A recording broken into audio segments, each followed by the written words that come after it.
we're talking about Split. But before we can get into that, we will be talking about Unbreakable.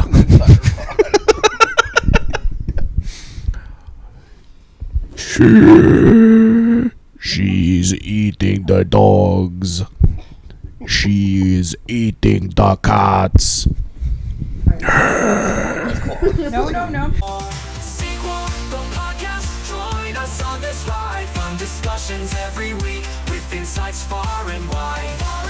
We'll learn along as we break it all down. Marissa, Looney, Joseph, and Ryan, the best hosts in town. Hey everybody, welcome back to Podcast The Sequel, where we discuss the good, the bad, and the continued. I'm Marissa. I'm Manira. I'm Joseph. And I'm Ryan. And today we're going to be finishing up the exciting trilogy conclusion of the Unbreakable, Split, Glass movies. I'm sorry. Do they have a name for the trilogy? I feel like there is a name. I was going to say, can we, our Google that person? I will get back to you Are we going guys. to cut this out now too? Or is this part of it? You keep looking at me like I'm just fucking up the No, whole no, time. I'm asking. No, are just are keep we it. going? Keep Or it. okay. It's part of the I'm Unbreakable. No, 'cause you're that's what I'm. You're just like I'm confused at it. I'm like looking like, are we talk? Did it The start? Unbreakable trilogy. okay, cool. Also known as the Unbreakable trilogy. But before we get into Glass, we're going to kind of take a little bit of a step back and review kind of our thoughts from last week's episode. So kind of just briefly go over a little bit of what we thought of Unbreakable, Split, kind of where we are in this storyline. So I remember I feel like we all kind of had like the same feelings about Unbreakable and Split. Do you want our averages? Just the average score as a group? Yeah, do it. So for Unbreakable, our group average is 2.25. For Split, we're at a 3.375. Yeah. So we're about, I feel like that was like on average with I think you were the only one that gave Unbreakable a 1. I didn't give it a 1. Yeah. I was like, you gave it a 1. So a little bit lower for you. I had but- thoughts. I mean, It could have been better. we all thought, yeah, we all had our thoughts. And if you want to see those extended thoughts, please feel free to go check back our Split episode. And watch all our other videos too while you're at it. That's true. But just to briefly recap, I mean, right now at this point in the story, we've basically met David, we've met Elijah, we've met Kevin. Yeah, I was like Kevin the Beast. Yeah, I was like Kevin the Beast. All of his Patricia different. Hedwig, all Barry. of them. Yeah, I was like all of those. The Horde. Casey, which is Anya Taylor-Joy's character. So we have multiple characters kind of combining into this, final piece of the puzzle here. I mean, at this point, I think I was mostly looking forward to how these characters are going to react with each other, especially like David meeting the Beast, because obviously he's our superhero. But I mean, do you guys have any other summary points that you want to bring up for Unbreakable? For Unbreakable and Split, I feel like we're finding like a common ground with M. Night. Some frustrating direction and choices made, but like we said with Split, James McAvoy was fantastic. So I was very much looking forward to see what he did in this film as well. Yeah, I was more interested in the fact of like obviously we had like Unbreakable, which like we didn't really have. We had like kind of mixed mediocre feelings for, and then we had Split, which was obviously we said like leaps and bounds over, the first one, Unbreakable, but. So like, how are we gonna? It's almost like putting like an Oscar movie in with like, not so great movie of like where are these storylines gonna interlock and like how is that gonna end up turning out? Like you're putting a bunch of things into a blender and kind of pressing. I know, Ryan, you mentioned it, that this one didn't need like a third one. Like the trilogy should have just been like a 2-parter. Yeah, it could have been 2 movies. I feel like all 3 could have just been cut in a certain way to make it just two-parter. I agree. And I know the reason why I brought it up is the original cut of Glass was over 3 hours long and he had to cut it. So we know that Kevin has 23 personalities. In Glass, you meet all 23 the other personalities that you didn't meet in Split, you meet them in Glass. So he had to cut his other personalities in order to not have it be an over a 3.5 hour movie, which thank God. Yeah, I was already rough meeting them every time the flash happened. Yeah. And like I did laugh though when the one was Spanish. I thought that was really funny. Yeah. Like a little Spanish lady that's funny to me. Other than that, like I was like, okay, I get it. Yeah. Because at first during Split, I was like, hey, he has like 24 personalities and they don't even really touch on most of them. And I'm like, oh, I get it now. Yeah. That's actually probably a good choice. So I almost wonder, like, should he have split into two different movies and like shown more of those personalities and had like a different storyline, and then brought Bruce Willis in more for like part 2 of Split? Maybe because I know that the majority of how you kind of find out his personalities is when Casey's looking at the computer and there's the little quick video files and you see that it's like on the side there. Yeah. But it would have been better if she was like clicking through more of them that weren't the ones you already met. Like, because you already know the movie critic guy and Barry, so it would have been nice to be like start with maybe Dennis and then show like a couple that you haven't met, and then I don't know, throw in the Spanish lady or whatever, but then end on Barry so that you know, like, oh, there's more than whatever. Yeah. I feel like what I would have liked to see if he wanted to showcase all 23 personalities is, I think, a way to like tie it back to like Unbreakable, like a comic book strip, kind of like, I don't know, like maybe like an opening where like you're flipping through a comic book and you meet his other personalities that you don't really see and kind of just like little snippets of it. I think I would have liked that to kind of get like the full rounded picture, because now I kind of wonder, what are the other personalities like? Are they better than the others that we've seen? And I feel like they're not, in my We'll personal never find opinion. out. I feel like I already know. Yeah. I also and also too, like most of them are being held captive in his own brain. Yeah. Which is interesting to think about. What I think at one point too, like you even there's mentionings, or even like we were talking about it, that like one of his personalities is like a dog. No, the Beast is an amalgamation of different animals that were at the zoo that he worked in, because he got used it. to work at the zoo. Yeah. So it's like a tiger, something else, and something else, like a bird okay. maybe. I thought you said like one of his personalities was like a dog. That's why I was like, okay, that's interesting to me. And so like he just looked at the camera and he's like, bark. Yeah, that's funny. like that's why I was like, it's almost as like crazy as like the Spanish lady, but Yeah. just to come out with like a different, you know. But I don't know. I feel like maybe it could have been split up better, for lack of a better term, just so you see more of the personalities. But I don't know. Like, I know, like we mentioned in the last episode, like he was supposed to have Kevin be in Unbreakable to kind of get that crossover, and then to have Bruce Willis at the end of Split to kind of continue the storyline into now Glass. You know, like, is there, you know, another middle ground in which like you blend more of like Kevin and David like meeting somewhere in part 2 of Split, and then it kind of flows over into like them like somewhat being intertwined with Elijah / you know, like could they have gotten in trouble and got held captive, gone into the facility with Elijah, and then there would have been more of a story, and then go from there. Yeah, I almost kind of want more from the personalities in a sense, because like there's only like 3 main ones that are like the unfavorable. They hog the light or whatever. Well, yeah, but they were like, yeah, we don't want him to get the light. But then you finally, Kevin comes on, he's like, I don't even want to be here. Like, I just want to be, what's the word when you're like withdrawn into yourself, I guess would be. Like an introvert? Yeah, like I want to be away from, I just want you guys to just carry on for me. But then, like, I would have liked to have maybe heard out what Patricia's plan is, because like I don't know if that's really what they talk about, like she's just the high priestess.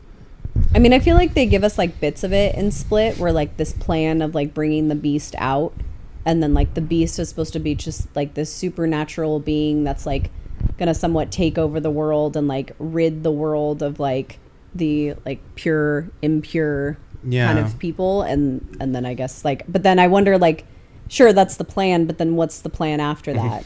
Yeah, that it's just they just let it loose. Yeah, like say like say the Beast gets loose and like, you know, gets rid of everybody that we need to get rid of, and then just all the pure people are left.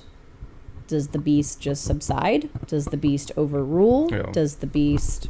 Well, it's also true because like the beast knows that there's other personalities within him. Like they all know that they're sharing a light. Yeah. Like what if there was inner conflict with other people and they tried to like overthrow the beast or whatever, or if he decided that some of the personalities were unfavorable and got rid of them. Yeah. Well, it seems like some of the personalities do want to do that. Like they're there to protect Kevin, and they want Kevin to like be healthy and fine or whatever, and they're not necessarily involved in like Patricia and Dennis's plan to like let the beast come out, if you will. Yeah. So I think my like other question too, and I think I asked this during the movie, is like, why did they settle on 23 personalities? Like, is there something specific about the number 23? Michael Jordan. Is it? Oh, I thought you were going with like the Jim Carrey, the number 23. That's what He said Michael Jordan. I know. That's why I was like, Yeah. I was like, what? I think the way I associate it is I think you have like, there was like a science behind the number 23. I thought it was chromosomes. That's what that's where That's where I think was there's, going for, but 23 chromosomes or something that make up your DNA. Yeah. I think that's where they got it, because I was like, yeah, like 23 and me, like the whatever DNA test that you do. But that's where I figured they stuck with 23. Each chromosome has a different personality. I like when you like spending this extended amount of time with Hedwig too. In my head I was like, so is he like older now, because he seems more like a douchey teenager, but then you find out no, he's 9 forever. And then I was like, okay, well maybe it's because he's just been like, what would happen if you just let a 9-year-old just kind of do whatever he wants? Like if Kevin McAllister was just like Home Alone forever, like what would he get up to? And you just become a snotty fucking kid. This is kind of what I settled on. On like a random side note that you brought that up with like Kevin from Home Alone being 9 forever. Like I just imagined like 28 weeks later, but it's Kevin in the house. Like his family never came back because the zombie broke out, and then like he's just a kid in the house alone. Just surviving. Just trying to survive. Yeah, just trying to. You just wrote a movie. Yeah. You're welcome. It might be internet. You can have that for free. Yeah. It's all right. It's already posted, so. That or it's a game. You can make it a game. Yeah. You're a 9-year-old child trying to survive zombie apocalypse. It's called The Last of Us. Shit. Well, but anyway, do we have any other summary-ish topics that we want to bring up? Any like questions from the last one? Is there anything that we're like, were you guys looking forward to seeing anything in Glass, like after seeing Unbreakable and Split? Like, was there something you wanted like answered, concluded, that may or may not have been answered? I felt, well, no, because then that just goes in, that's just our segue back into Glass then at that point, right? I mean, well, yeah, but I'm just asking, like, is there anything that like you wanted answers, and then we'll get into them in from Split? Yeah. No. Or maybe that that weren't answered. You know what I mean? No, I got the answers. I didn't want anything answered after watching Split. I got the gist of it. I just want to know how they're going to incorporate that, like the blend pieces it together. of like Bruce Willis, Samuel L. Jackson's character, how they were going to fit that and somehow make that work. That was the only thing I wanted to know, but I knew he was going to fucking like.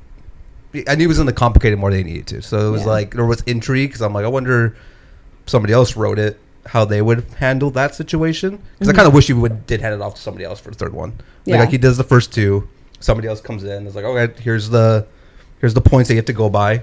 Write me a script, and then we'll go from there. But it being him, and again, that's just the common theme with these 3 films, is just like, there was that little part of me. It's like, it's not going to be what I want it to be, but whatever. We'll just see what they do. Yeah. I feel like if this is, I mean, like, obviously he's trying to open up this world of like, okay, there's other people like that may or may not be superhero beings or whatever. Do you think that even after the end of this one, that either one, maybe these movies together should have been either like a limited series or a series in itself? Or do you think that he was trying to push for like, there's more people out there in the world that have these superpowers, like, and making this into now a TV series? And then that shows other people doing things that like David and Elijah and Kevin have. He definitely opened that box to like have more people with special abilities. But then again, like the way Split ends, it's just like, okay, we're going that route. I would have loved to have seen them dive more into that. but just not with him. Honestly, like if somebody else would have taken that property, Just anybody else. if somebody else would have taken that idea and expanded on that, I would have been very intrigued to see where they go with it. Yeah, he spent too much time in a single location for too long when there's so much more to explore there. Yeah. With her and the company, the secret society that she works for. Yes. So I'm almost wondering then, like, with, and obviously we're going to get into Glass when we get into Glass, but like with, what M. Night is trying to set up with like this universe, if you will, like at this point in time, because obviously Glass came out in 2019, so we're almost 6 years now in the making. Do you think that with his blessing, somebody else could pick up the storyline and like just kind of like hint at what's going on in Philadelphia? Like say it's in Washington, whatever happens, and then there's a case where it's, somebody with a certain power or a certain ability, and then they just in the background they have like a newspaper clipping of like man with powers dies in puddle or whatever it is, like like just something like that, and then it could almost revive this universe into something better. It's a possibility. It's possible, but I feel like M. Night is the type of person who just wants everything. He wants his claws in everything. Yeah, he wants that just stank on everything there. he does, everything he touches, his ideas is just always going to have his input in everything that I feel like he would never let it go. Yeah. I mean, to be fair, like we have a lot of like creators that do that, like not as bad, but like Don Mancini, right? Like they offered him a producing credit in the Child's Play reboot, and he was like, no, I want to be like heavily involved. They're like, we don't want you that involved, buddy.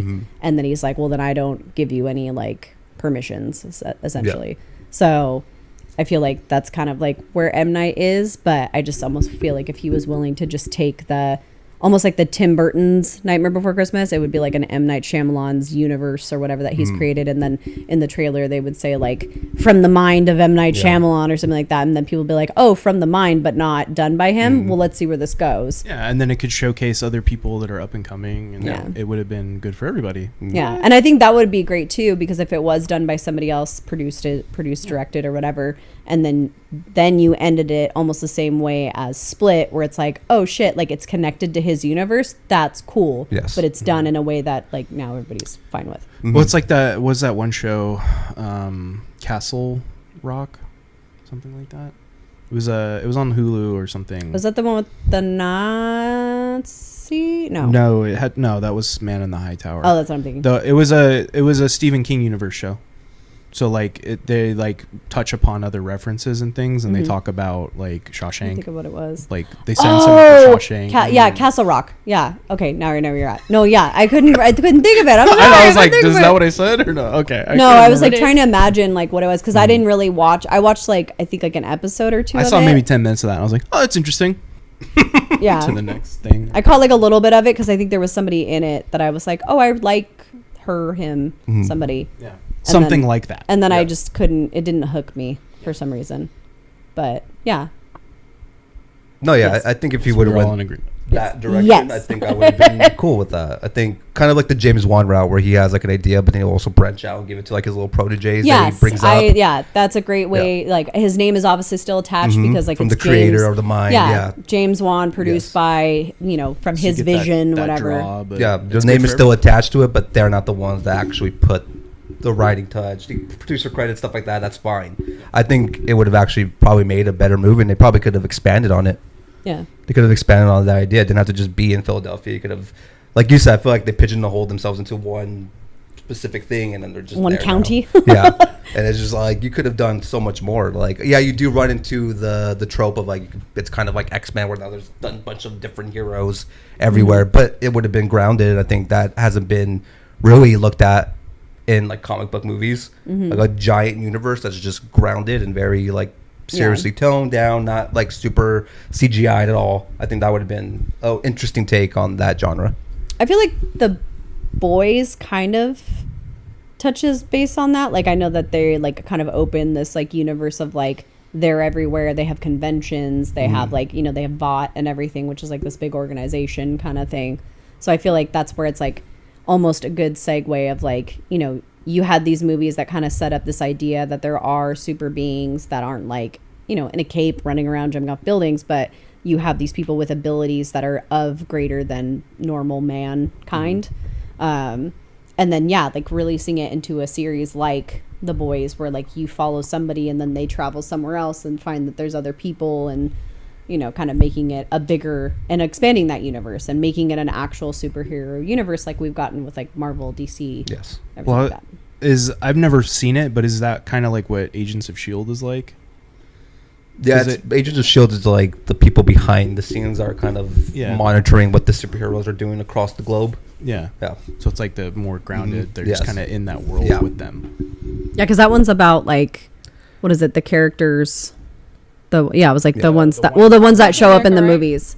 No, it's like Robin Scherbatsky. Yeah, right. Like her. Yeah. Yes. Okay. Yeah. I was like, no, I just So want to make they're sure just- I'm on the right page. I was trying to think of her name. They just monitor Robin all the Scherbatsky, stuff and I was that like, the. Yeah, I've seen like an episode from like a random season with like my cousins, but I was It was grounded too, but then viewership Obviously, started, yeah. and then they started. Well, now we got to throw some superheroes. Thor's here. Yeah. Whatever.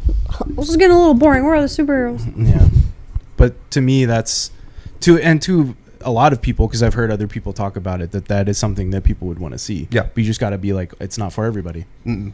Just like Thank You Should Leave Now, that's not for everybody, but it's for people. The Tim Robbins show, where he's like, I can do fucking shit. That guy show, it's not for everybody, but it has its audience. When you said Tim Robbins, it's Robbins, right? Tim Robbins. There's Robinson. I was gonna say, I think Tim Robbins is Jacob Slatter. Well, not that one then. That's why I was like, guy, my brain all like his stuff he does, malfunctioned. the Detroiters, the guy that all you had to say was like I didn't do that. Yeah, yeah, that guy. I was like that guy. Because I actually that's why I was like, my show. brain malfunctioned for a minute. And I was like, what?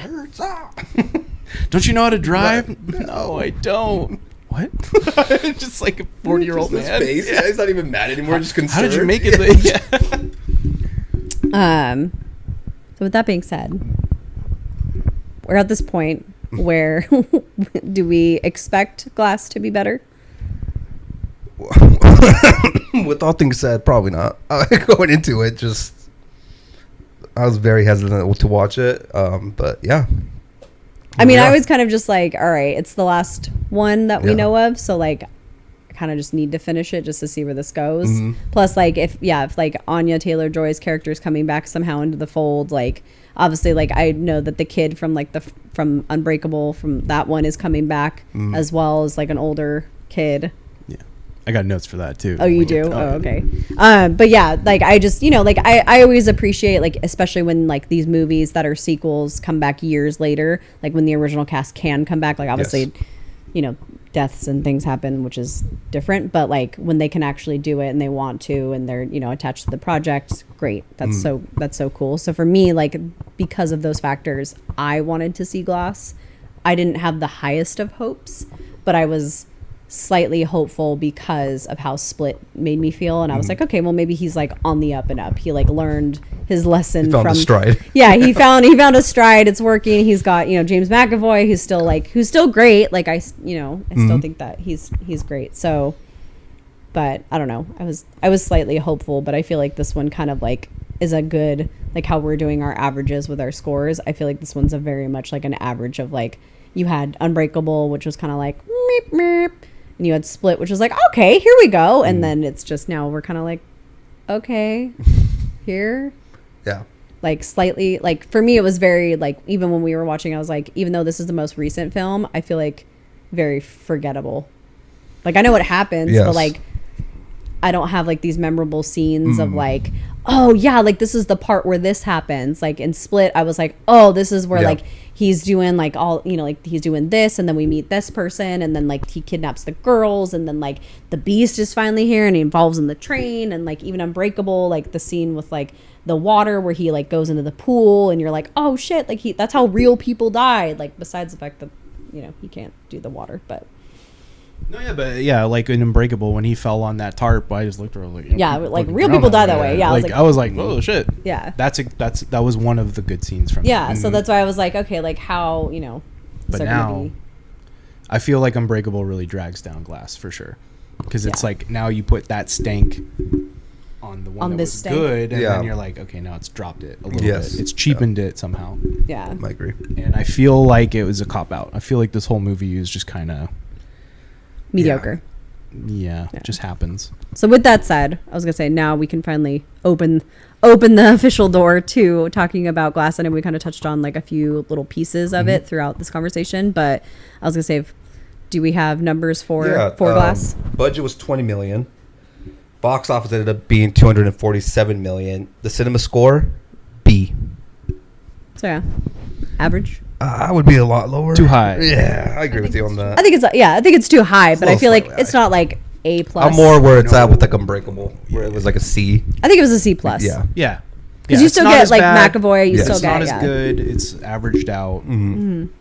between the two. C, Yes. C territory. Yeah. C plus. Yeah, I would have given it like if I had to give it like a letter grading, but I was like, I know that's a preview to what we're going to be discussing, but thoughts, Mooney. I will say the one thing that I enjoyed in this movie, I enjoyed, after they get kidnapped or whatever, them being put into like a small space and like confined. So the three main characters just like confined in a small place and them playing their like little twisted mind games with each other. That was probably the only thing that I liked. Everything else I was just like, okay, next. Thank you, but no, thank you. Thank the you. movie. Next, Joseph. Yeah. Once again, frustrating. Third act really kind of annoyed the fuck out of me. The whole hospital stuff, it just reminded me like of a downgraded, like controlled Arkham Asylum, but not Yeah. like a psychiatric ward yeah. that- It felt like a very grounded Arkham, which that's fine. It works sometimes, but in this one, I don't know, man. I couldn't get like invested into the story where I wanted to, but then there were so many instances where I'm like, well, what's the overall like end game here? And then we do get an end game, but even then it's just kind of like, okay, man. Like, and I made the analogy about the whole Superman thing. Obviously, we're gonna get into spoilers.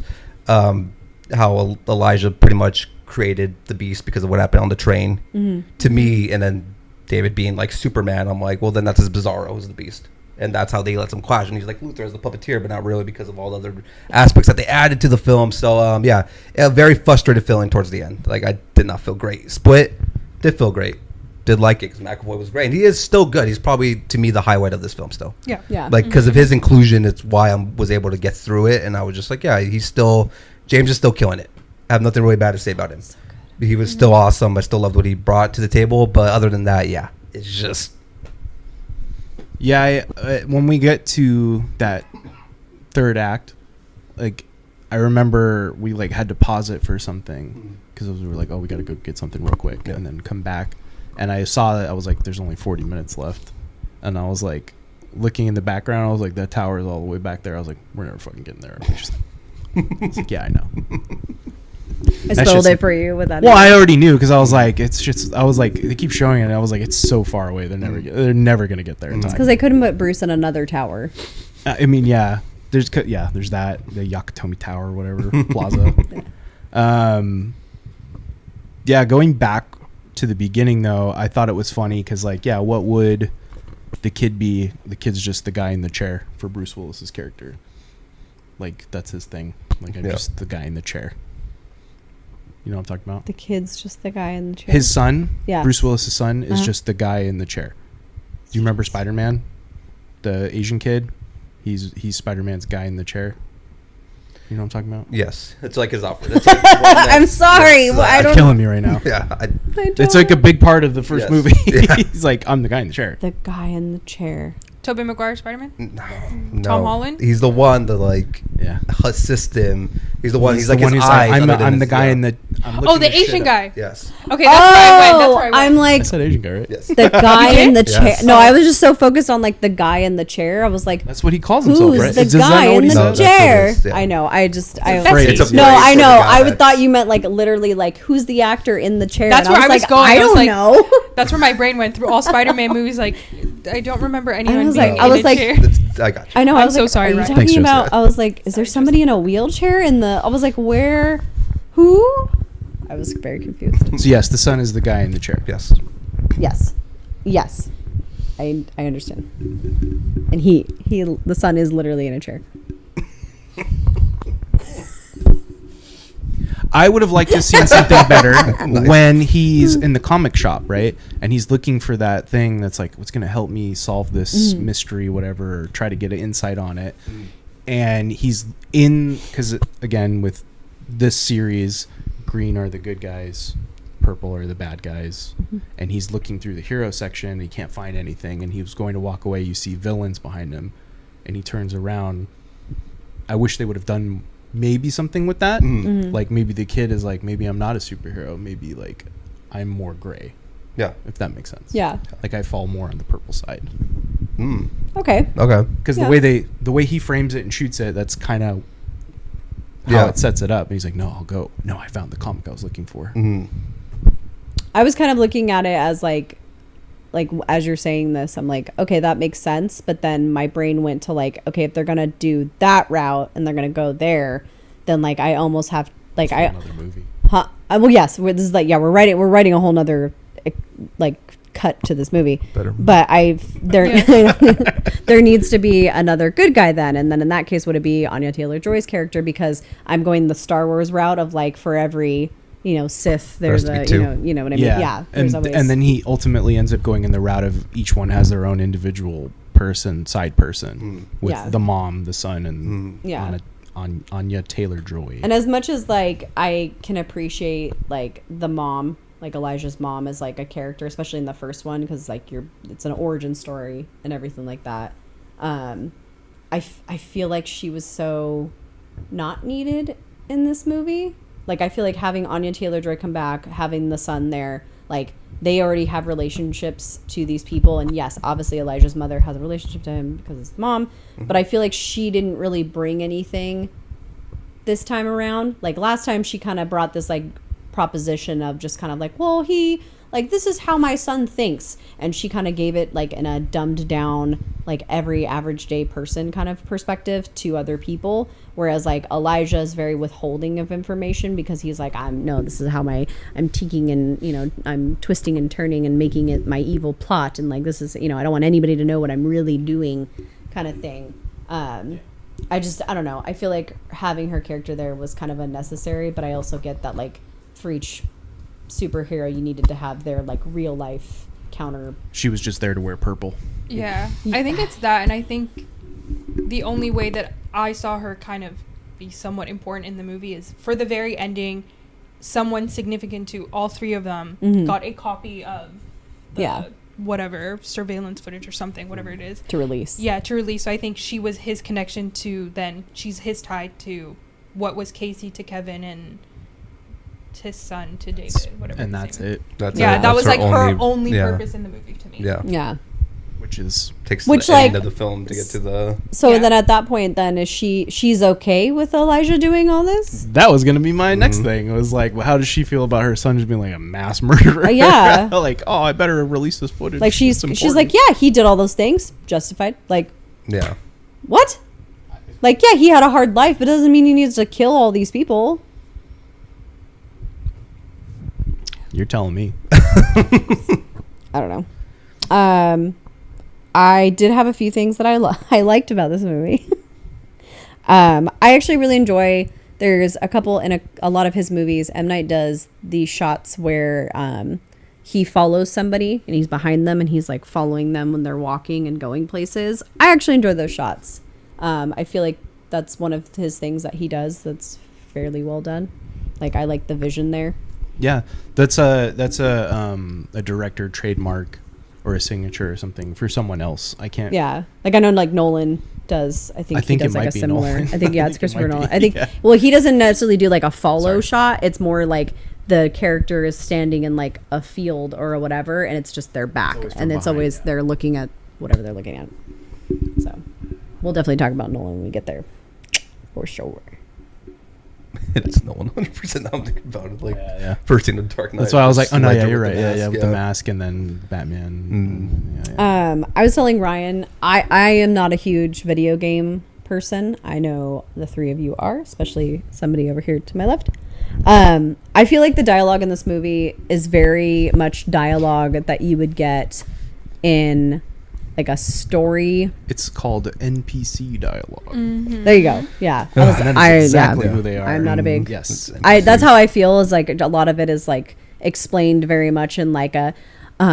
You didn't go to the hospital to get that piece of the puzzle. Well, you got to go to the hospital and get that piece of the. I just feel like it's like out of my experience playing any sort of video game, that's how I felt. Where I was just kind of like, okay, well, like Mooney's got to pick up the controller and she's got to move Elijah over to the thing to get the. Like that's how I perceived. 100%. There's something very disconnected or awkward about the dialogue.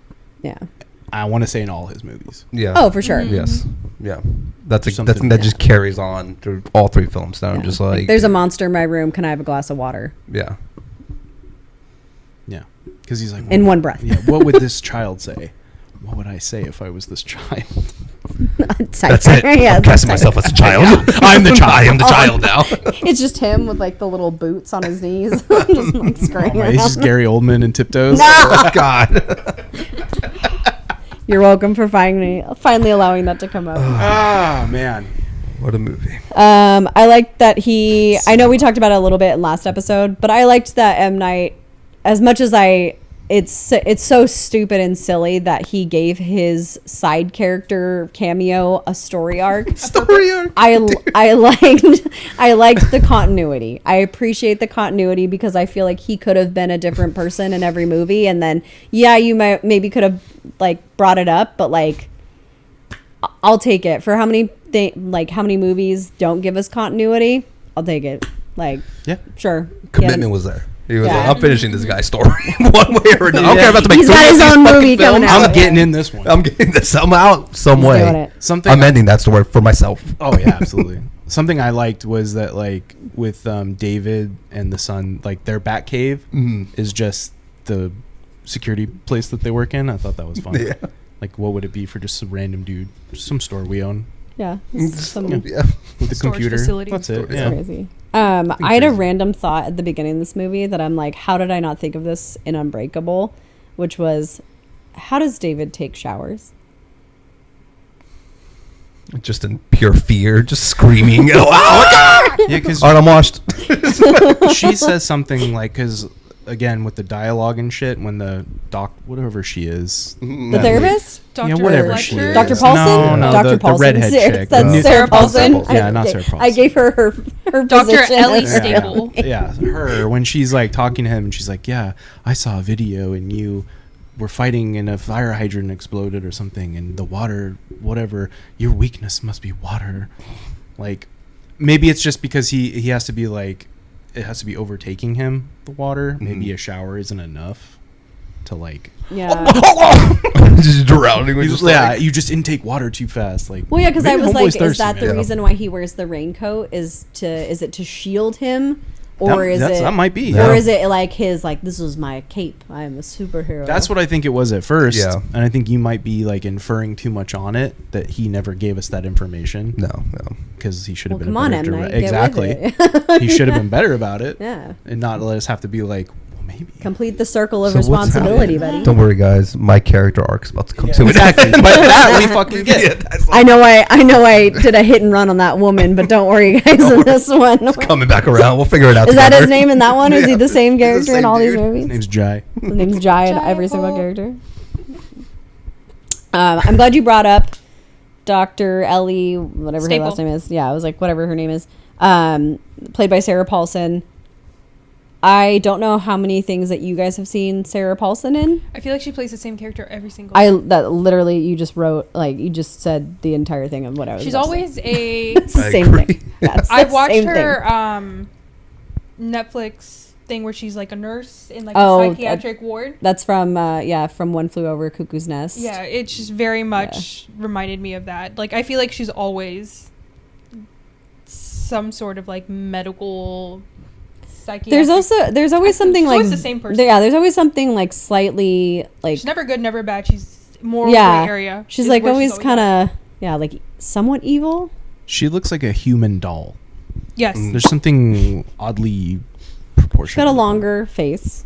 I mean, yeah, it kind of reminds me of J-Lo? no, Not chin wise, Oh but my god! I thought you said somebody. what's the that we know. SNL? Oh, Sarah no. Jessica Like, Parker. oh my god! No. No, Not her. I don't know her personally, but is the SNL skit where the lady has the little hands. Oh, fuck. I know what you're talking about. Yeah. Where she's just like, And I'm Drew Niece. yeah, you just Yeah. watched that clip the other day. That's what she looks like to The me. I'm Doris. Mhm. Yeah. Yeah. And And I'm Journey. Journey. There you go. I think it is her playing Trudy. No. No, it's that's Kristen Wiig. Wiig. It's Kristen Wiig. Yeah, it's Kristen Wiig. But So it's maybe like the they're same haircut, similar. same Kristen kind Wiig. of- Yeah. She just something about her face creeps me out a little bit. Yeah, I don't know. I feel like she's doing a good job acting, but like it's the same. It's the same role. It's the same character Yeah. somehow, and like Just and recycled everything. with a new name. And Like I didn't mind her in what is it, American Horror Story? Like I was like, okay, this is her thing. Like I'm cool. But even then, those I was just like, okay, she's this, but she's a witch. She's this, but she's a two-headed, like girl. Yeah. She's this, but she's, being by a serial killer. She's being attacked by a serial killer. Sorry, that really does happen on the show. I don't know. I just sorry. I just like the fuck, and we have to bleep one but not the other, and that cracks me up. Because technically, I think we do. I'm so sorry. Just take just. I don't give a She's shit. attacked by. Yeah. She gets graped. It doesn't matter. She's always the same character. Yeah, I was like Sarah Paulson's always the same character.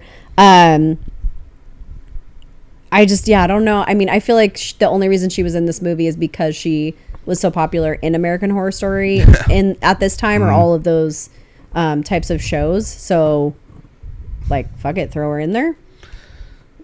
The only thing I know with her role is when M. Night approached her for this movie. She didn't read the script, nothing. She knew nothing about the role. She just said yes. She just said yes. She's like, M. Night, yes. Yeah, she was just like, yes. I feel like that's something, though, for everyone who wants to be involved in an M. Night movie, because it's like a gamble. Yeah. Mm-hmm. Is it going to be the next Sixth Sense? Or is it going to be The Happening? Mm-hmm. And it's like, you just got to see what hits. See, Yeah, because like I said, like we mentioned it. Yeah, I was like, we mentioned that in last episode where it's like, okay, he's getting like these huge actors. Like, how is he getting these huge actors? And like, maybe there's something about M. Night that we don't like. Like, maybe he's a really nice guy and he treats his crew and everybody really well, and that's why we like to work with him. It's just great. his movies or whatever. I mean, I hope that's what I hope that everyone who works in this industry is like. But yeah, maybe. Like maybe he sends out like a really good coconut cake, but like, and everybody's just cool with it. Like, yeah, I was like, I don't know. The coconut cake? Yeah, the coconut cake. Yeah, maybe they're just like, maybe we're just gonna hit big. Yeah. Yeah, or like, I mean, obviously, like, yeah, Bruce Willis did Sixth Sense and it did really well, so he came back for Unbreakable, and then everybody's like, well, I mean, you get one. Yeah. Yeah. Well, he was in more than 4, I guess, but he was Unbreakable, Sixth Sense, and that's Glass.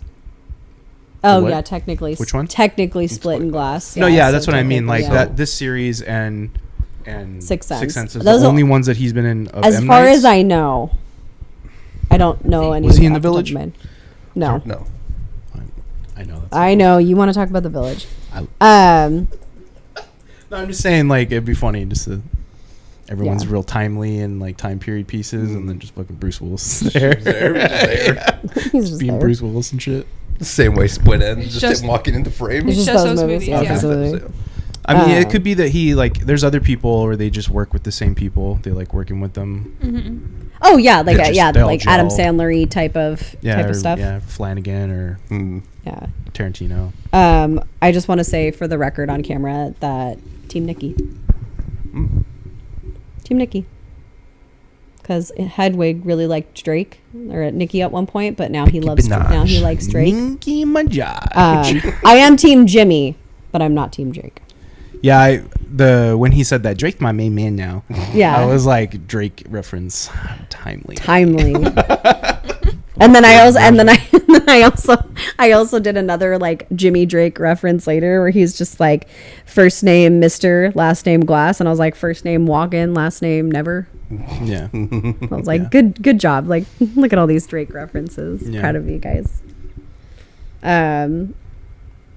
Once again, I mean, we've said it before in last episode, like I feel like they're still kind of bouncing off this like idea that's great. It's a great idea for like modern superheroism, and then it's just kind of brought down by like bad dialogue. It's not really wrapped up. I mean, like they wrap it up, but like not well. No. Like I was really looking forward to you seeing the end of this movie, because I was like, there was one specific scene that I wanted you to see, and then I was just kind of What like, was it again? I forgot now. it was David's death. Yeah. Yeah. Yeah, Like, 'cause I was like, was so like, I get it, but it was so mediocre and So so lackluster and anticlimactic, so just like bleh. yeah. I put it on here as well. I was like, not a fan of David's arc and how he went out. Yeah. Like, Yeah. I mean, no, and I would understand him going out, like, just in general, like, being killed. Yeah. Because, like, sure, whatever. I'm fine with that. And then, like, the son's at least, like, left with, like, he did this good thing and he took the beast out, maybe, or something. It's the way.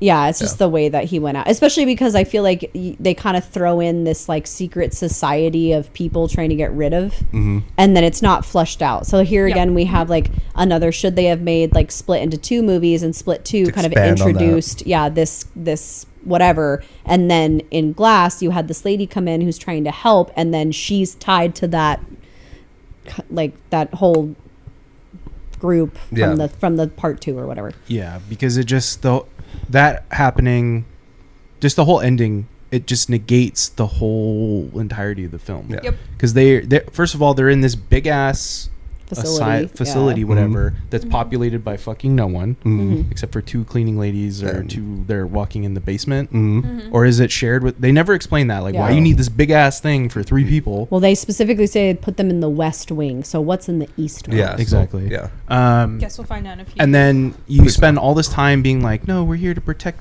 I'm doing this whole thing, and wasting like 3 days and an hour and a half of my time watching this garbage to just be like, no, yeah, we're just going to kill you. Why the fuck didn't they just do that to begin with? No.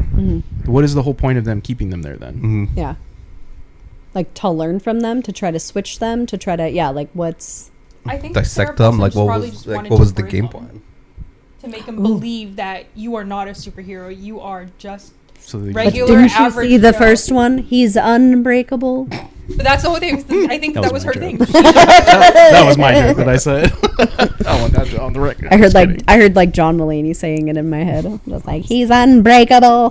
His death sucked. It Yeah. was sucked. I would That prefer was the all show. of Oh. them sucked except for me. I wish. No, I mean, Kevin's I thought was fine. I liked Kevin's because he got to die with Anya, and she got the kind of. And he's like, I'm gonna die now as Kevin.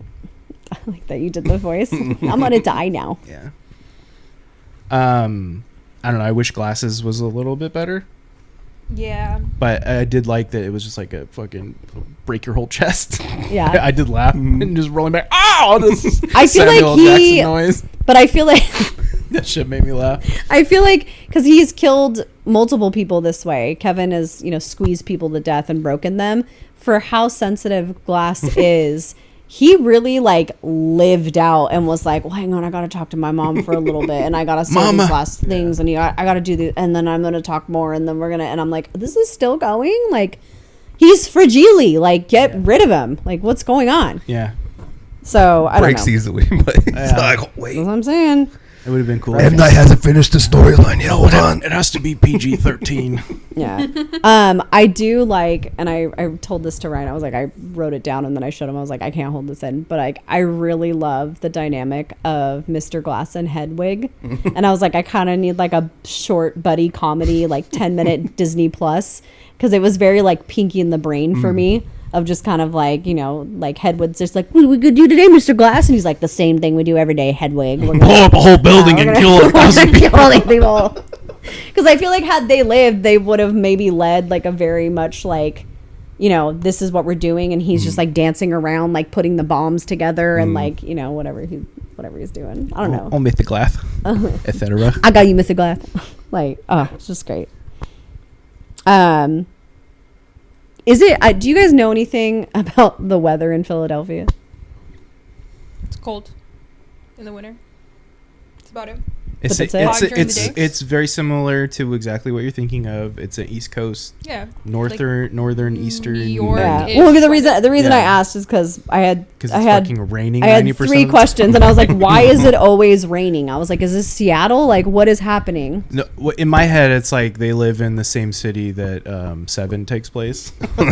Oh my god! It's just raining 100%. Yeah, I was like, "Why is it always like?" I mean, and why? And also, like, with it being this rainy, apparently, like, how has David not been harmed more often? Just He lay has a protective green. Why wouldn't he That would've go been the live better death. in a sunnier place? Yeah, move to California. Just the car drives by and splashes him with a puddle. Oh god! Shit. Like acid. Yeah. Water sprinkler. Right in his you mouth. can move. No, I can't. I felt like in this one, like, I know that Casey obviously like has some sort of connection to Kevin, but I'm like, I feel like that connection is almost an attraction, which confuses me. Stockholm syndrome. Yeah, I was gonna say I don't know if it's Stockholm, but like Infatuation with him. It was inferred that way pretty heavily. Yeah. like I'm getting I get like an attraction. I get like a not a flirtation, but like very much so that she like needs to take care of him for some reason. Like, and I'm sure that was not his intention. yeah. But that's just the way that he portrayed it in his directing style. Yeah, because I was just like, I mean, yeah, I don't know. Not I mean, that- obviously she's got like daddy uncle issues, but like, Yeah. I don't know. It's just that's how he put it. And also, like, do we know the time frame from Split of how long she was kept captive? Like, because isn't Stockholm usually like longer? I don't think do there's we a wanna time look that frame. up? Like, on- how many days were they eating like paprika mayo sandwiches? I have no idea. Yeah, I don't know. Days. It has paprika in it. Yeah, and the little wink. Yeah. Oh god. They were PB&Js for the. For the cheerleaders, they got PB and They got J's, but the PB&Js. other ones got mayo and paprika. Secondly, how do you get all them bitches together? You took them all at once? How do you do that? I mean, how do you get the first 3? I mean, Wait, they showed it. They were just happened to all be that's in what I'm the car saying. So maybe it together. was the same thing. I mean, he got those Just 2 4? nurses in one van. You know, you just like, boom, boom, Yeah, that's true. done. Dennis. Dennis. He's Get him on like if you will. the team. Get him on like the Marines or something. He's good. So M Night at this point, and like in Split, and now in what? Oh, did you guys just have a moment? Oh yeah, I touched her foot back, and I'm just And I saying just sorry. I'm just like, I was like, oh. After talking about Stockholm syndrome, we're just wait. Mooney blinked twice. No, I feel like it would be Joseph Yeah. blink twice. Yeah, I was like, Joseph I feel blinked like twice. it was Everyone's Joseph. all right. I can't tell. Is Joseph really He's got sick? glasses on. He must be fine. Is she making him sick? How Sixth Sense timely. I feel like at this point M. Night is kind of raising this theory in the movie that like loss and suffering make you a superhero. You have to lose or to suffer in order to gain this sort of power, right? Because that's how David and well, I don't know about Elijah, but like they're very much saying that like David was drowning as a kid, wished himself into superhuman strength, and because he suffered as a child, that's how he gained that superhero strength. So in that case, I guess whatever Anya Taylor-Joy's power, if she has a power, because she suffered at the fate of her uncle, and now with, you know, Kevin, does she now have a superpower? You're just writing a better movie.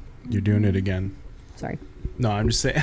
Because The thoughts that I have. Because like what's his Elijah is just like super brainy because he sat in a chair in agony for however long. Boom, he has that. Yeah. And what you're saying, it all makes sense. And then the abuse from his mother, Yeah. it all makes sense. I mean, But then- I once again, I like this idea of like, in order to like gain something, like it's kind of like the theory of like when you are doing like working out, right? Like in order to gain, you kind of have to feel the pain a little bit, right? Like no pain, no gain kind of thing. So in order to get great power, which they took from other comics, like Batman has to become Batman without his parents dying. Yeah. Spider-Man has to become Spider-Man without Uncle Ben dying. Superman, Krypton has to explode for him to get here and become. So I mean, like once again, very much like this idea. I just feel like it's very like half-assed shown. 100%. Yeah. So I don't know. No, I don't want to take it up the whole. I mean, No, I know, mean, we I keep were laughing bouncing at I M. thought Night. you were gonna say I'm something. like, yeah, but M. Night's Dark. I'm just gonna keep going back Yeah, to that because yeah. I'm like, these are like really great questions of like what they could have done, and he just decided not to do it. But he had other things that were like really. For the secret society, whatever, I wanted so much more from that because I was like, that's interesting. Because Yeah. like it's a whole room full of a bunch of people, but like, who the fuck are they? They just kind of go. Yeah, you could have had like a Okay, they're whole gone. thing setting that up That's like a whole movie. so right that could be more impactful in this story, not just be like they're here And and I they're would, just there. yeah. And I wish that there was more mention of like the meaning behind the tattoo, other than just we all have it Yeah, because what's we're part what's of it. the shamrock? Because then I was like, maybe it's part of I haven't seen all of his movies. Is it part of another movie? And it was referencing that. Or is he saying Irish people are evil? Look at the Irish. It wasn't in Boston. It's in Philadelphia. It was in Philadelphia. Shout out to Philly. On the playground. Most of my days. I know we mentioned for both movies, and then I think a little bit in this one, we talked about like the color schemes, not color The schemes. 3 choices Color of scheme. color. Yeah, so I mean, obviously we get like purple is villain, green is hero. So like in sort of symbolizational form, green is very much like a spring color. It means rebirth, it's renewal, immortality, hope. Purple is very much an unlucky, arrogant, kind of a mourning, and then also is the color of nobility or royalty. And I feel like both of those, with those symbolizations, very much speak to David and Elijah. Like Elijah is very kind of arrogant and he thinks he's right, and he's almost has this like very like pristine nobility, like even with like his clothing choices that he wears, whereas like David, like he has like this hope, obviously immortality, except for water, His kryptonite. you know. Yeah, I was like, I feel like he just has, you know, like these certain characteristics as well. I agree with you. I put green for me. I linked it to David being like the protector of life, and purple, same thing, like the regal royalty, and that Elijah sees himself as being very self-important, which is why he does what he does. I linked the yellow that Kevin, Beast, all of them are in as so M. Night was raised Hindu, Buddhist, whatever. In his religion, I linked it to the color of like the monks and like Buddhists wear, like their clothing is usually Gowns? like that Yeah, I was like gowns. yellowish brown color. So I linked Kevin as being an evangelist who wants to save the broken, which I linked to the quote that you mentioned in Split. Yeah. That one. Yeah, very biblical. I feel like I get a lot of those, like very biblical, end of timey, false prophet-y. He just wants Vibes. to save. I don't know what he can. He wants The to broken save. people. Shall be saved. It's very like Jim Carrey for some reason. The therapy session, I liked kind of seeing them all in the same room. Like it's wild to me that they were all just so calm. But I feel like they're going through and she's like trying to kind of get to the bottom of like their stories. And once again, we get like this like overhaul of everything being very like circumstantial. And like the excuse is like everything's just old. And I feel like this is just like you have so much. I feel like it's almost like he was so overwhelmed with like these characters in this universe and like trying to create something so big that he just lost control. And now he's just kind of like, well, like because this. Here you go. I feel like this movie suffered a lot with just being like this whole idea of like grandeur where he has this idea and this idea and this and this and just throw it all together and be like, give him a little bit here, a little bit there. And he's like, it's good enough. Yeah, like this is a very like, this is good enough movie. Like ending. I feel like with I keep going back to Secret Society. I just can't stop thinking about like how poorly it was handled. He wants more of that. I feel like a movie that did it better because she says like, oh, it's been going fine for 10,000 years. It's like, okay, so it's like an old thing, but I feel like Cabin in the Woods handled that sort of subject matter better. Like, Oh, yeah. 100%. Yeah.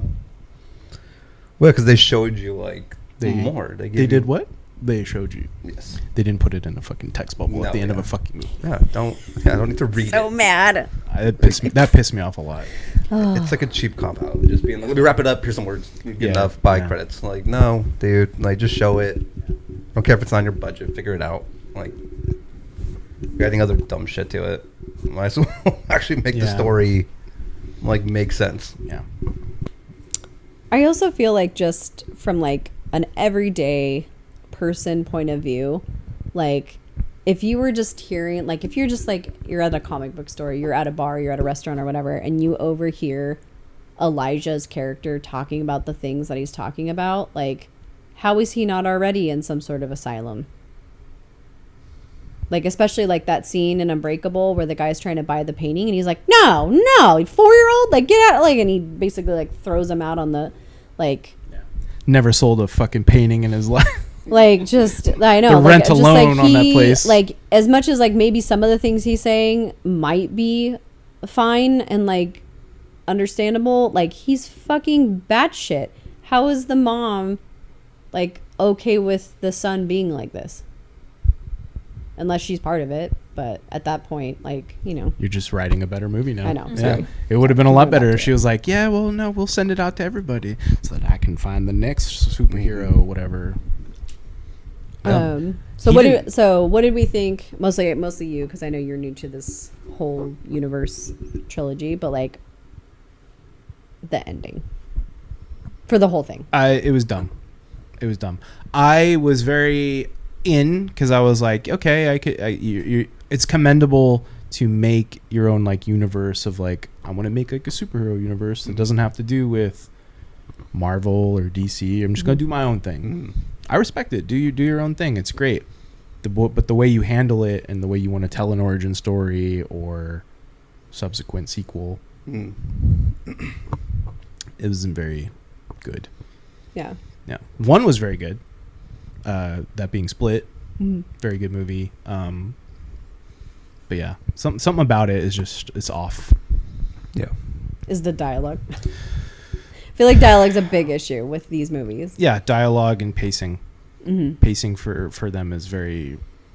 Yeah. Well, that's why I feel like, once again, like M. Night's just in like this weird realm where he is like almost like right out of college, where he's got like these great big ideas and he's like, I want to do all this, and it's like, it sounds great, and he starts doing like these very artistic directorial like choices where like he's setting up the framing shot, he's got colors in the background, he's showing like, you know, the pothole which David's gonna die in later, that like, you know, to set up that foreshadow, and like he's using all of the proper techniques that somebody in film school would learn, and he's like, I'm gonna throw them all in my movies, but then it's not fluid enough to make it like a good movie. It's just very like patchy, like, and like oh, this is a cool technique, but you're trying to throw in so much technique that it like makes it so pretentious and like kills when less the whole is more. vibe.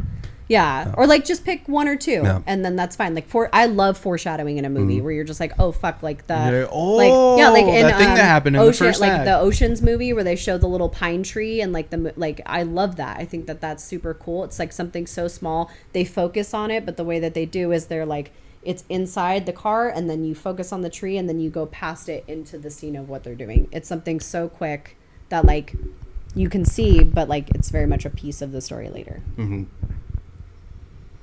Yeah, I feel like he might, because he like keeps getting movies and he keeps doing things. I feel like accompanied with having his good ideas, he's just really good at pitching. Yeah, like when you get in the studio, you're talking to the execs like, I got this idea, this is the movie, boom boom boom, and they go, yeah, that sounds great, man, like cook it up, let's see it, and then he gets all M. Night Shyamalan all over the movie. Yeah. I feel like it's very like I mentioned, I think we mentioned last episode too, very like Stephen King, where like he's kind of like, his name kind of precedes himself, where like, you know, like even like I just thought of like that clip in Family Guy where it's like, oh yeah, Stephen King wrote another book, and he's like, it's a stapler monster, like and he's like, when can I have it? Like just like, oh, M. Night wants to do another movie. Yeah, and that's unfortunate. What's the budget? Yeah. That's unfortunate if that's really what it is. Like, it's just him trying to be like, I'm just trying to get my, I'm trying to do it again. And it's like, it's hard to like capture that magic Yeah, again. like how many times is he going to cry wolf and be like, no, guys, this is the This is the one. one, yeah. This is the seventh sense. Like, yeah. Yeah, because like when Trap was doing its like promotions and everything, about this is gonna be great. This looks like he's back to his old ways. Looks like we're gonna get old school M Night. And then they came out and everybody was like, meh. Yeah. I'm like, Didn't even see it either. I was like, I'll wait for that one. I saw a scene of it and I was like, Yeah, I think it was the same scene that I probably saw too. yeah. I feel like it's very hard to do those types of movies where like you already know the biggest twist of the movie. And like as much as like it'd be cool to like see like, a movie from the perspective of a serial killer or whatever, like that's cool and I like that idea, but like once again it has to be done in a certain way for it to be like to really hit you and to be entertaining and to be believable. yeah. Agreed. So with that said, do we have any fun facts on Glass? I have just one, but this is mainly just for me because I enjoyed it. So It was one the of best kind. So one of his personalities that he based on was one of my guilty pleasure movies is he based the twin personality thing that he has on Saoirse Ronan's character in Atonement, which he stars in that one. And Oh, okay. I don't know why, but I love period piece movies. So Atonement is one of my guilty pleasures. So I thought it was a little fun thing that he did. He was like, yeah, when I read like when he came up with that voice, he's like, my mind just went back to Saoirse Ronan when she was 11 years old, and I was like, yeah, that's gonna be it. It's gonna be the voice that I do for it. And I was like, all right, cool. That was it. That's fun. Yeah. I didn't look up. Yeah, I was like, I didn't look up any like fun. I purposely didn't because I feel like we do that a lot where we're just like the whole episode just like this fun fact. I just always imagine like Joseph and Mooney being like, that was my fun fact, and then I'm like, I don't want to be. And Yeah, that's why I try to pick like obscure ones, and then Mm. it's just like, oh, what the fuck was the point of that, Ryan? Like, I don't know. I thought it was fun. I just always hear Joseph be like, oh yeah, did you know that? And Mooney's like, that was my fun fact. Yeah, the Joaquin Phoenix one. Yeah. I didn't care for this movie at all. Yeah. No. All right, we'll see you guys next week on the. What would You want to kick it? Yeah, I was gonna say Yeah, you want kick off to the with that rating. statement. You want to kick us off with a rating? I didn't care for this movie. I think the ending was stupid. It was just whatever. I feel like this movie, at the ending of Split, I was like, okay, cool, just leave it where it is. Then this came on. I watched the trailer and I was just like, yeah, I don't want to see it. I think they were over the top. Unbreakable and Split were over the top, and this one just went over the top and just fell flat for me. A 1. One. That's where I'm gonna leave it, at a 1. I feel like a 1 is being very generous for this movie. For me, I feel like it deserves way less, but we'll give it a 1 because again, James McAvoy was great in this movie. I was almost gonna make like a Glass joke of like, would you say it broke you? No, it did not shatter me at all. It didn't shatter me. It kept me whole. It kept me in pieces, is what it did. That's going to be the fourth one that comes out in 2027. Pieces. Pieces are shattered. Yeah, I could see it already. I already see the fucking poster. There you go. Yeah, he's probably sitting there watching this, being like, "Oh my god, that's a fucking great idea." I know. He's like, I feel like in this moment too, like his hair looks exactly how Mr. Glass's hair kind of looks, like all like frizzed out and crazy, Yeah. and he's just almost like a what is it, Beethoven? Just very. What did you think? Yeah, I knew what to expect going into it, and it's exactly what I thought it was going to be. Just a complete mess of a film with a really rough third act, but that seems to be the ongoing theme with M. Night. But again, James McAvoy is the highlight for me, so I am at a 2. Crushing it. Yeah, I kind of pigeonholed myself by giving Unbreakable a 1, because then I'd be like, this one was not as good as that one per se, but I'll give it a 1 as well. Yeah. Just because McAvoy's great. There was a story to be had, but we didn't get it. Maybe one day. They wasted a lot of time on parts. I don't know. Did I write any other note? Yeah, she kept the zoo jacket.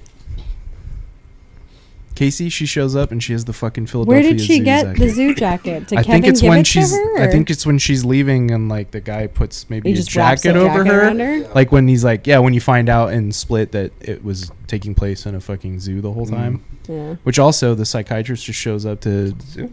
Yeah, like, oh, this is his address, the closed zoo at 9 o'clock at night. Philadelphia closed. Oh yeah, well, this isn't weird at all. Why are you why? And you're showing up alone at dark and the. Besides that, yeah, as soon as you're like So a many- zoo, what the? Hey, wait a minute.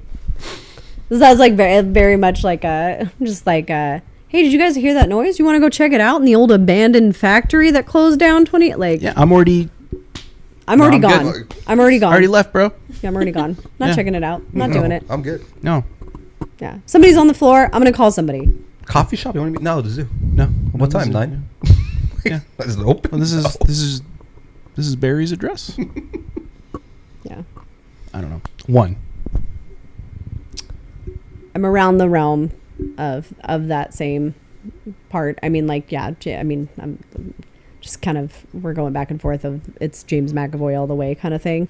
I just can't get over the fact of how Bruce Willis went out. Like, that's his character. Like, I'm fine with him dying. Totally fine. Give him the arc.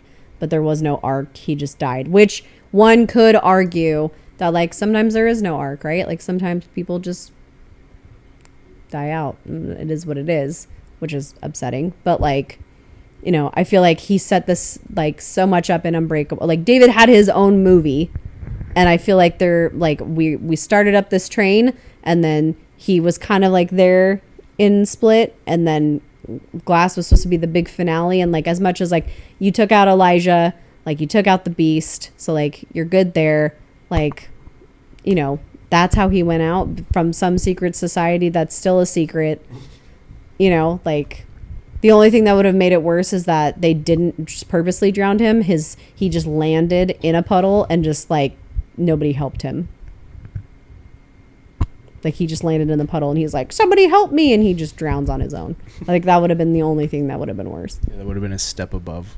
Got it. 'Cause If yeah, that would have happened, I would have been like, get the fuck out of here. Everybody's right there. His son could easily just like roll him over. Like they weren't paying and he would have been attention. fine. Because Yeah. he's talking to Casey or whatever. Like, whoa, Yeah. the mom. Circumstantial, man. Yeah.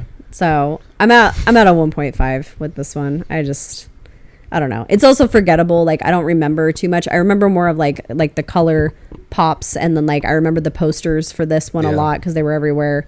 And marketing was a lot better. Yeah, this is just a very mediocre conclusion to this, you know, big lead up, especially for something like a superhero. Big old wet fart.